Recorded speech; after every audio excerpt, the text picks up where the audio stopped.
and welcome to Life Online. Pleasure to be here. So, you're particularly talking to us about Latin piano, but where did your musical journey begin? Well, I'm originally from Nottingham, so not too far from where we are at the moment in Birmingham. I was brought up on classical piano, as I'm sure a lot of us started. Did you start very young, or? Yeah, very young, maybe, I don't really remember, but 4 or 5, very young, and I did the grades quite early on and did kind of diplomas, and I went through that route. But very soon I got to jazz, actually, I think maybe from 12 or 13, so very early on I was also into jazz. I got introduced to it really through the school that I was at the time, and simultaneously I was also learning, I was being taught composition and some theory, so I had all those things sort of going on at the same time when I was growing up. So I suppose I was really kind of thinking of myself more as a composer and a classical pianist for a while, and then the jazz thing really became more serious later on. I went to Cambridge and did a straight degree, so a music degree there, and I was a choral scholar, so I went through all that world as well. So, and I always loved that music. I sang since I was a young boy, so and that's really informed, I think, a lot of the love that I have for harmony, and I think there's something, in William Walton and those something in my playing which comes from that period, and I used to love doing all that sort of music, and after Cambridge I went on to Guildhall to do a postgraduate in jazz, so that's got me more seriously into jazz, my career sort of took off from there really, and most of my focus now has been on jazz. Only in the last perhaps 15 years I've got into Latin music, but quite seriously now, and I would say it's an equal passion now, but it's something that I discovered a bit later. I started off in my 20s really just being into jazz, doing lots of different bands, doing my own music. I recorded a few albums under my own name, and lots of sideman albums, so with lots of great, I was lucky to do lots of different people's music and a wide variety, a lot of original music, more than standard, so and I've worked a lot with I suppose choral composers as well recently. That's been a lot of what I've been doing, Will Todd and Alexander Lestrange, and BBC singers and that world as well. So I'm just trying to keep I guess you'd say, a portfolio career, keep it very broad. Absolutely. And Will Todd's actually on the platform as well. Oh, okay, great. Yeah. So in terms of, obviously you have this progression through the classical diplomas, and you go to Cambridge and then you go to Guildhall, and that's very much a learning curve. Yeah. And then you've alluded to actually playing quite a lot. Yeah. Did those opportunities just come quite naturally in life? Were you in the right place at the right time, or? I think so. I mean, I suppose that my playing career took off really from certainly after I started recording myself. I'd recorded a trio album which was quite successful. It won the Parliamentary Award for Best Album, and I was quite young then when that happened, and that really helped get my profile up. And I did a lot of sideman work, initially doing, I played a bit with Gilad Atzmon when I was younger, who I met in Cambridge. He booked me on a few tours, and started to really take off from there. I ended up working quite a lot with Tim Garland and recorded with Tim Garland in the end. I think the tango thing had started a bit by that time. I think by the time I was in my, let's say, early 30s, I was starting to do tango. I worked with various groups, one which included Tim, and that was quite interesting, with a bandoneonist, Marcelo Nisserman. We did some big festivals. That was called Trans Tango, and I composed for that as well, playing original music by Tim and myself and Marcelo. We did some really nice festivals, I've done mainly jazz throughout my career. That's been my main focus, but a lot of original music. I worked with many different people. Matt Ridley Trio, I recorded 2 albums with him, I've done a lot of touring, but I suppose I've got quite a diverse portfolio. I sort of have done my own music, and I've toured my own music. We did 2 Arts Council tours of trio gig, a trio album and a quintet album I did, and I've also been part of lots of collectives.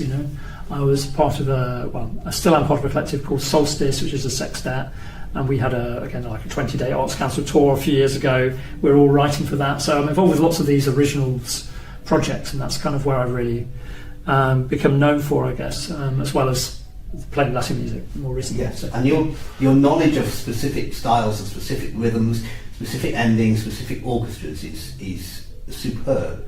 And I think from conversations we've had, that linked to your idea of in-depth listening, which could also be transcribing. Yeah. So when did that journey begin for you, when you were listening so intently that you were picking up very fine specific details and starting incorporating them into what you were doing? I think that happened very early on, and I started listening to Herbie Hancock at a very young age and transcribing. I remember doing that even when I was like 16 or 17. I was really into that. Even before I had lessons, jazz lessons, I was interested in transcribing. I listened a lot, and I had perfect pitch, and I found that helpful, obviously, and it became part of the way I wanted to learn to play jazz. It came quite naturally to me. I think at the time I used to just write out solos because I could do that quickly, but these days I'd always recommend doing it by ear, and I try when I can to do it by ear, because I think that's a really deeper way of learning. You tend to forget things. And when you do that, do you focus on specific bits, or do you try and get entire sections? How do you work? I'll often work through, for example, a chorus, or I'll try and there'll be kind of technical things which come up, like, for example, something I can't play because of my technical limitations, or something that I'm struggling to work out rhythmically, and at those points I tend to sit down and work out what's going on. I maybe have to write it out. For example, I might transcribe a tune, won't necessarily be a solo. I'll transcribe a tune just to find out what's going on rhythmically with that tune, and that's a lot of the way that I learn to get better that way. So I've done that with, for example, with Vijay. I remember transcribing some tunes of his, which were very complex, and I just wanted to understand it. And by that transcription, it's a sort of demystifying process, I think. It's a process, exactly that. Yes. It's a process going from not knowing to knowing. Yes, exactly. Yeah, it's a mystery when you hear it. You think, what's going on in this tune, or what's going on in this solo? And once you've transcribed it and you've kind of analysed it, that's part of the process of like adapting into your own playing. That's something that comes to me quite a lot later. I really want to really understand the solo first before I start adapting it. Learn it properly and try and analyse what's happening there, and just see what I can. You might be just taking some language from a solo, for example, Dick Oates I've transcribed recently, or Herbie Hancock. It might be just something harmonic that they do, but it might be something much more complex, something rhythmic that's happening that I want to try and decipher. Some mystery, some puzzle that's in there that I don't really understand, and the transcription just helps make that clear to me. I think that's a big process, the way that I learn to play jazz. And education is an important part of your work now. Sure. At all levels. I mean, here we are in Birmingham Conservatoire, but you're also Professor of Jazz elsewhere, and you've also been involved in publications, etc. Yeah. Just tell us about that. Well, I have, at the moment I'm teaching here in Birmingham, in the Conservatoire, also down in the Purcell School of Music in London, and the Menuhin, and they're my main teaching jobs right now. I have taught in many, many different schools, a lot of the private sectors like Highgate and Dulwich College, Uppingham School, and that was very enjoyable. I really like working in specialist schools. That really aligns quite a lot with my teaching style, which I think I'm particularly good for more advanced students. I've been lucky to have some really great ones, especially here in Birmingham. I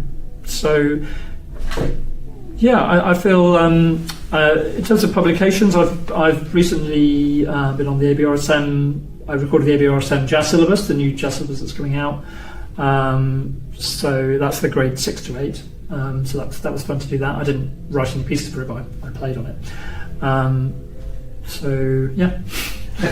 of course, we're looking forward to these Latin pieces influencing exam entries for the Master Online. Yes, I hope so. Yes, as well. So, have you got, do you think, a career highlight? Have you got one particular memory that you think that in your last years you're going to really remember?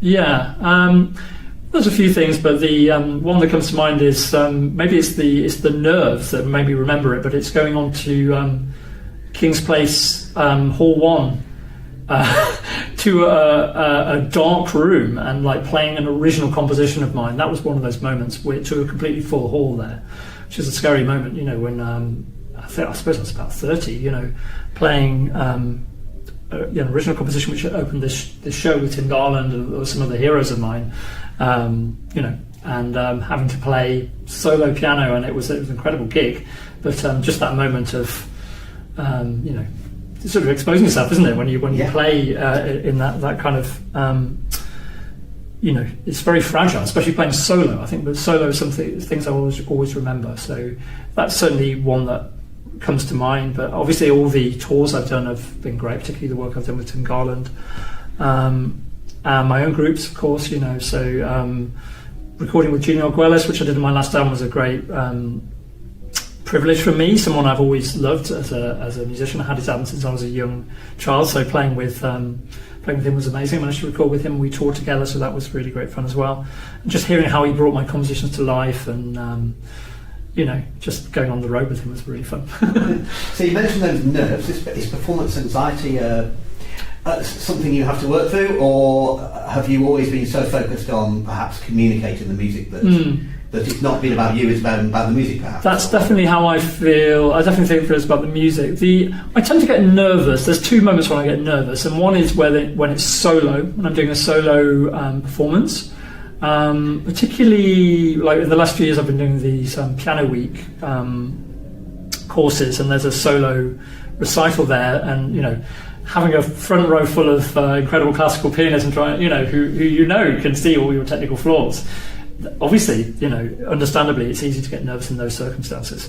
So that's one thing, and the other time I get nervous is when things are very written. You know, when it's something which has got technical challenges which are very specific.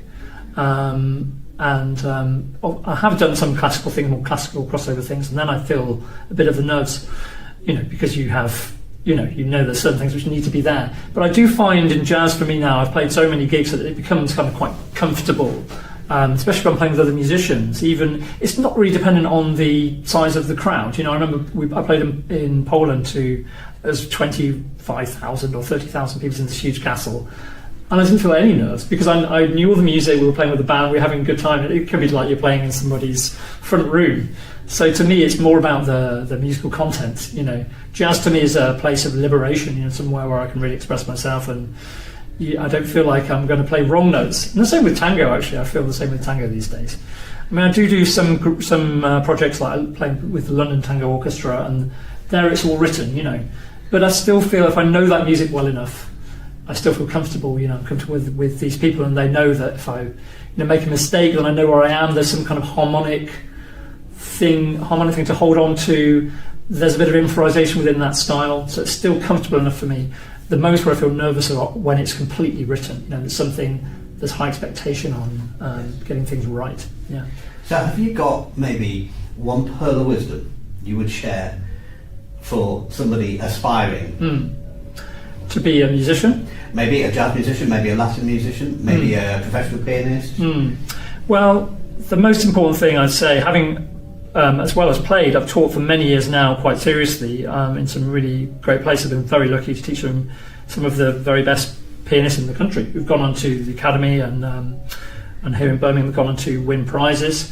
And the one thing that distinguishes the greats, the people who go on to do really well, I always find is listening. They all listen so much. They listen to the music, they know the music inside out. We can talk about albums, you can make musical references. So that, to me, is the first thing about learning any style. Listen to the music. Really make sure you know it, you know. Make it a part of your daily routine listening, you know. It shouldn't be just sitting at the instrument. Part of your day should be listen to the recordings. That's where all the information is. Everything you need is there. You just need to dedicate some time to it and love the music. Learn to love the music. It's all there in the music. And if there was a John sign-off lick, what would that sign-off lick be? Do you want me to play it? Yeah.